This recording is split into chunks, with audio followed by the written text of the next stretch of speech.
यह मानना है, यह समझ मुझे 2011 में आया कि गाय का अगर उचित प्रबंधन हिंदुस्तान करे तो एक बार फिर हमारी अर्थव्यवस्था विश्व की सर्वश्रेष्ठ अर्थव्यवस्था बनेगी और सभी देश हमारे आगे हाथ जोड़ के खड़े रहेंगे।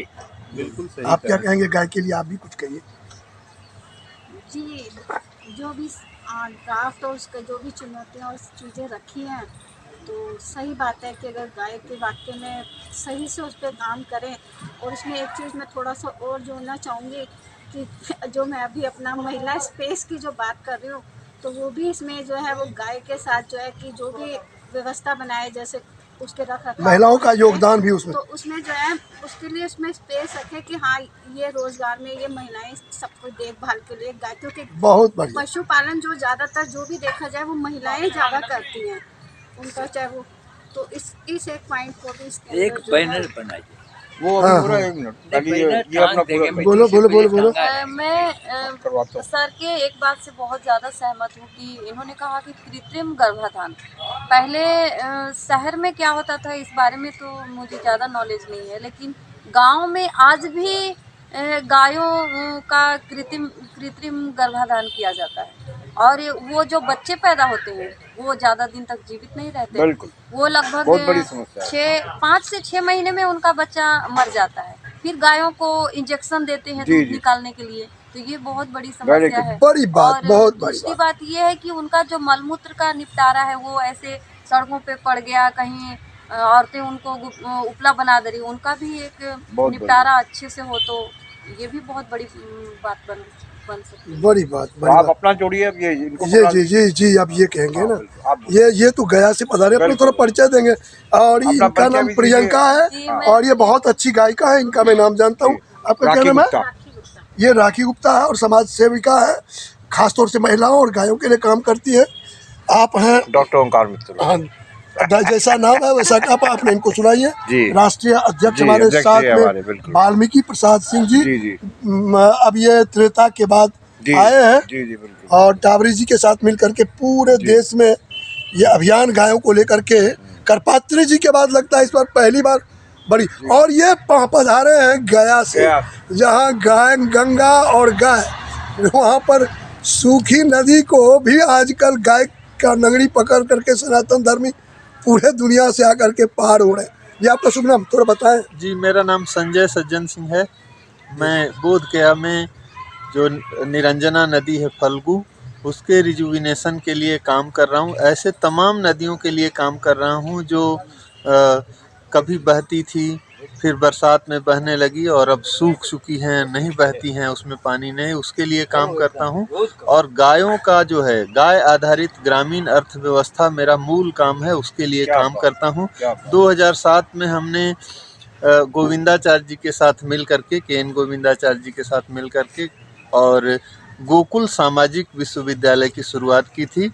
और कैसे कम ज़मीन में गाय को लेकर के एक किसान, ये आदमी कैसे बेहतर जीवन जी सकता है, इसके लिए प्रयोग भी कर रहा हूँ और उसमें समाधान भी कुछ निकला है। जैसा कि अभी वाल्मीकि बाबू ने कहा कि गाय एकमात्र ऐसी मतलब साधन है जो जिसके आधार पर भारत को फिर से उस पुराने गौरव की ओर लौटाया जा सकता है। ये कोई ऐसे ही नहीं है, कोई नारा नहीं है, टेस्टेड चीज़ है।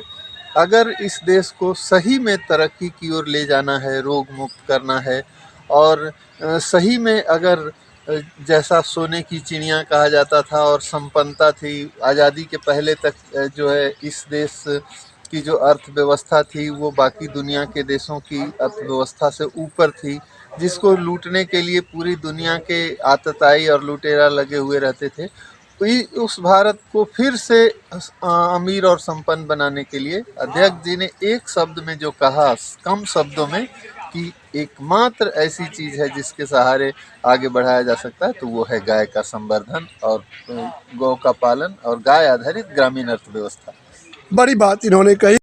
हाँ, ये हमारे सामने में है ओंकारेश्वर जी, पेशे से वकील हैं, हाई कोर्ट सुप्रीम कोर्ट में वकालत करते हैं और गौ माता को लेकर के और प्राकृतिक संपदा को लेकर के आप देख सकते हैं कि ये एक मुहिम छेड़ रखे हैं और उसी संबंध में कोई कार्यक्रम के बारे में ये जानकारी देंगे।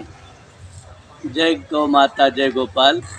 26 दिसंबर को हम लोग एक तैयारी बैठक के लिए मिल रहे हैं, जिसका मुख्य उद्देश्य है कि 10-11 जनवरी के आसपास में हम लोग एक राष्ट्रीय कॉन्फ्रेंस करने जा रहे हैं। राष्ट्रीय नीति के लिए गौ संवर्धन, स्वास्थ्य और जीविकोपार्जन। गौ संवर्धन से अर्थ है गौपालन और स्वास्थ्य मतलब सबों का स्वास्थ्य। तो कानूनन जो है न्यूनतम मजदूरी भी नहीं मिल पाता है और उनको किस तरीके से रखा जाए। अधिकतर गौशालाओं में मानव संसाधनों की कमी का रोना रोया जाता है, जिसकी वजह से हम लोग प्रस्ताव कर रहे हैं कि मनरेगा में जो 90,000 करोड़ रुपए हैं, उसमें से कुछ 2,000, 4,000, 5,000 करोड़ रुपए, हाँ 90,000 करोड़ रुपए हैं, उसमें से कुछ जो है 2,000, 5,000 जो भी हो सके वो गौपालन में लगे जो श्रमिक हैं, जो मेन गौपालक है, जो सेवा करते हैं, जिसके बदौलत गौशालाएं डेयरी चलती हैं, उनको एक लिविंग वेजेज उनको दिया जा सके, उनको सोशल सिक्योरिटी उससे दिया जा सके, एक सबसे पहला है। और दूसरा ये है कि जो गौपालन में जो विडंबना आई कि कृषि आधारित अर्थव्यवस्था की वजह से मनुष्य और गौ का एक संबंध था और अन्योन्याश्रय संबंध था, और जब से ये इंडस्ट्रियल इकोनॉमी और सर्विस इकोनॉमी में ट्रांसफॉर्म किया तो हम इंसान तो पक्के के मकान में और बहुमंजिली इमारत में, शहरों में भाग कर किस तरह से बसना सीख लिए हैं, पर हमारे साथ में उनका जो एक हैबिटेट था, तारतम्य था, वो टूट गया है। उसके लिए ज़रूरत है कि गाय का एक नया हैबिटेट जो कि इंसान के साथ में बन सके। उसमें प्रमुख ये है कि आज अगर हम किसानों को, लोगों को कहेंगे कि गौशाला या जो डेयरी है वो एक किसान करे, 2 किसान करे, तो वो संभव नहीं है आज के ऑर्गेनाइज्ड बिजनेस मॉडल वाले विश्व में। इसमें ज़रूरत है कि सामुदायिक गौपालन की चर्चा हो, उसको प्रेफरेंस दिया जाए, प्रायोरिटी दिया जाए, उसके लिए एक राष्ट्रीय नीति बने।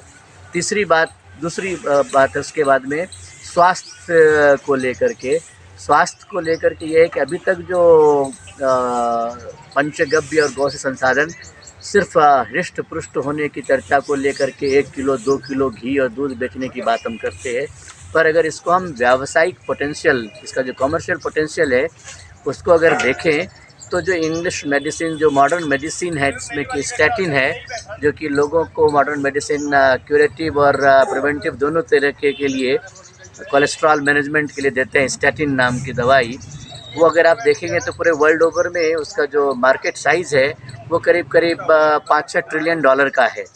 ऐसी स्थिति में चूँकि अगर हम देख पाएंगे कि कितना विशाल मार्केट है कोलेस्ट्रॉल मैनेजमेंट का, और उसमें जो रिसर्च जो थोड़े बहुत हुए हैं उससे वो इंगित हो रहा है कि जो देशी गाय के, जो A2 गाय के, जो भारतीय नस्ल की गाय हैं, उनके जो घी है वो कोलेस्ट्रॉल मैनेजमेंट में, गुड कोलेस्ट्रॉल के लिए बहुत ही लाभदायक सिद्ध हुए हैं।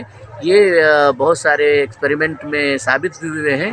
तो ज़रूरत है कि उस तरह की राष्ट्रीय नीति बने, उस 5-6 ट्रिलियन डॉलर को लक्ष्य करते हुए कि उसके साथ हम कैसे कम्पीट करें। हमारा जो संविधान बना,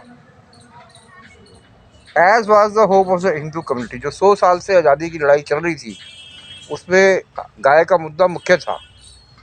तो उनको उम्मीद थी कि जब देश को आज़ादी मिलेगी तो गाय को उचित दर्जा मिलेगा, लेकिन संविधान के निर्माताओं ने उसको स्वीकार करने से इनकार कर दिया।